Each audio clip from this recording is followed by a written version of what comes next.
por isso, quando a gente ouve falar em intolerância, em especial intolerância religiosa, a gente lembra sempre de Jesus, e a gente sempre está mencionando Jesus como exemplo de combate à intolerância. O elogio maior que Jesus deu entre nós, quando estava entre nós, não foi a nenhum judeu, foi a um romano, aquele que foi procurá-lo em benefício de seu servo, de seu criado. E ele disse, nem em Israel vi semelhante fé. Porque o cabo era bom mesmo, viu? Ele olhou para Jesus e disse, o senhor não precisa ir não, mande aqueles que lhe obedecem, porque eu também mando os que me obedecem. Jesus olhou para ele e disse, nem em Israel vi semelhante fé. Então Jesus não tem preconceito, não tem intolerância. Se dirige à mulher samaritana na maior, ela dá o maior fora que a gente tem no Evangelho, né? Ela olha para ele e diz, como é que tu, sendo judeu, me diriges a palavra, a mim, que sou mulher samaritana, pá! Ela dá um fora em Jesus, não é verdade? E Jesus usa de toda a sua psicologia, porque tem um detalhe antes dessa situação, desse diálogo com a mulher samaritana. Jesus queria entrar na Samaria, mandou os discípulos se dirigiram às aldeias, e as aldeias não quiseram receber a Jesus. Você sabe o que foi que os discípulos sugeriram a Jesus? Senhor, a gente pede o fogo do céu para essas aldeias? Povo bom, oh qualidade. Jesus disse, não, de forma alguma. E aí ele foi, conversou com a mulher samaritana, disse para ela, está lá no texto evangélico, mulher, eu sou o Messias, eu que falo contigo. Bom, foi direto, não caprichou em metáforas, em simbologias, nada. E ela ficou assim, desceu, e quando chegou na aldeia, fez aquela propaganda que só uma mulher sabe fazer, claro, né? Com todo respeito, inclusive, quando eu me sentei aqui, eu disse, nossa, eu sou bendita entre os homens, né? Então, nada contra vocês, tá? Só para dizer que a mulher, ela tem uma inteligência, né, narrativa bem mais acentuada. Certo? Muito bem.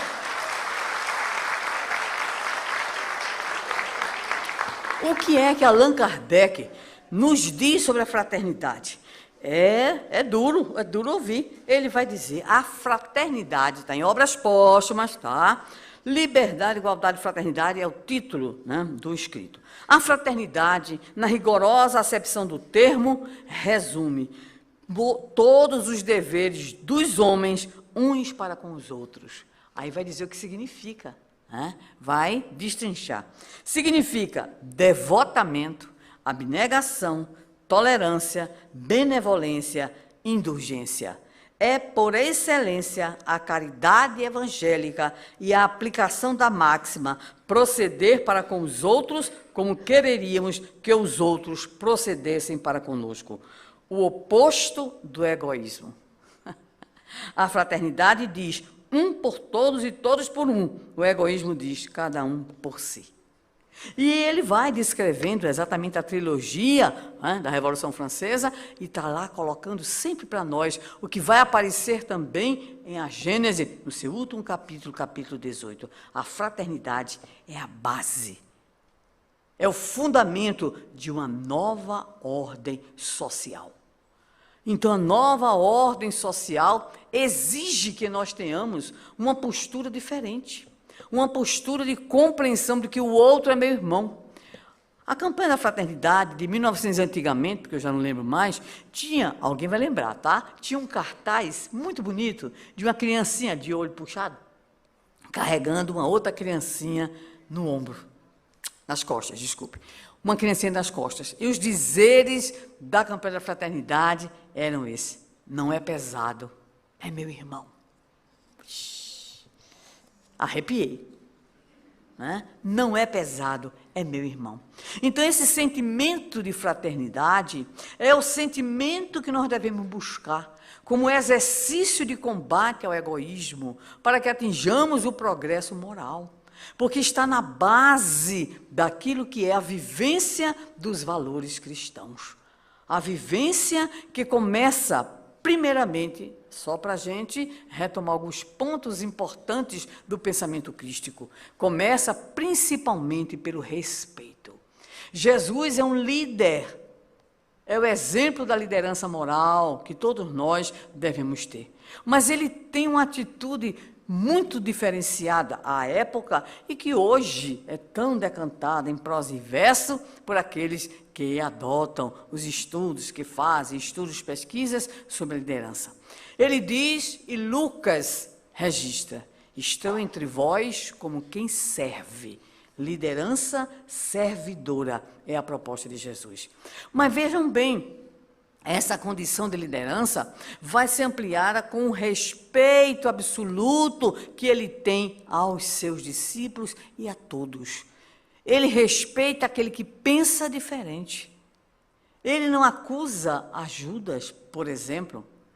Ele não tem uma atitude de agressividade para com o irmão equivocado. Apenas diria que aquele que colocasse a mão com ele no prato, esse seria o que o iria trair. Mas em nenhum momento ele tem aquela atitude agressiva. Ele respeita aquele que não quer participar. O moço rico, aquele que talvez fosse um dos componentes do colégio apostólico, quem sabe? Porque Jesus diz a ele, vem comigo, teu momento é agora. E ele disse, eu vou ali resolver um negócio, que a Amélia Rodrigues vai dizer que ele vai disputar uma corrida de quadrigas. É a Fórmula 1 da época, tá? Então, ele vai disputar e lá vai encontrar a 10ª encarnação. Mas Jesus respeita, ele não quer, Jesus respeita profundamente. Então, o respeito é um valor cristão que está na base da construção de um mundo melhor, na construção de uma sociedade equilibrada, na construção de uma sociedade onde possamos conviver com as diferenças mais visíveis do que hoje nunca tivemos, não é verdade? Você se surpreende a cada dia. Você vê coisas que há uns anos atrás você nem imaginava que veria, e você tem que ter cuidado. Então, o respeito é a grande base para que nós aprendamos, pelo menos até a curiosidade, se não uma outra postura, pelo menos a curiosidade de atender a um filósofo da antiguidade que dizia, nada do que é humano me pode ser estranho, ainda que a gente se horrorize com muitas coisas, né? Mas é porque é alguma coisa que o ser humano faz, que a criatura humana faz, e nós precisamos ter, então, essa postura de quem não aceita, obviamente, tudo, mas quem respeita. Então, respeito na base. Mas aí Jesus vai, a partir de uma indagação que ele recebe, nos dizer o que é que está na base de uma sociedade. Uma sociedade que quer se dizer humana. Ele vai responder, quando indagado, sobre o mandamento maior da lei. E ele responderá, amarás o Senhor teu Deus de todo o teu coração, de toda a tua alma, de todo o teu espírito. Eis o primeiro mandamento. E o segundo, que é semelhante a este, amarás o teu próximo como a ti mesmo. E Jesus faz um adendo que é de uma significação extraordinária, quando ele diz, aí estão a lei e os profetas. Tudo, os dois, né? Então, amar a Deus é amar ao próximo.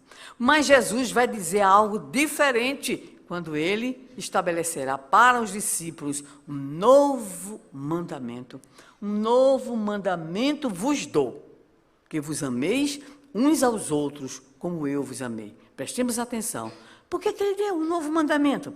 Porque ele deu para a comunidade dos cristãos. Por isso que ele diria, está no Evangelho de João, nisto reconhecerão os de fora, que sois os meus discípulos, se vos amardes uns aos outros. Então é um critério, tá, que Jesus apresenta para a comunidade cristã, revelando que o compromisso que nós temos nas nossas comunidades, em especial, de um tratamento fraternal, de um tratamento solidário. Por isso também o nosso codificador estabelece para nós a famosa trilogia trabalho, porque trabalhando a gente ocupa o tempo, né? Solidariedade, que é este sentimento que nos faz desejar amar ao próximo, exemplificar a atitude de amorosidade ao próximo, mas quando não dá, tolerância, né? Então, o codificador sabia a nossa condição moral, espiritual e emocional. Então, respeito está na base. E a amorosidade em suas múltiplas manifestações, para que a partir desses elementos nós possamos atingir o que Kardec coloca tão bem em Obras Póstumas, como lá já lemos, a fraternidade.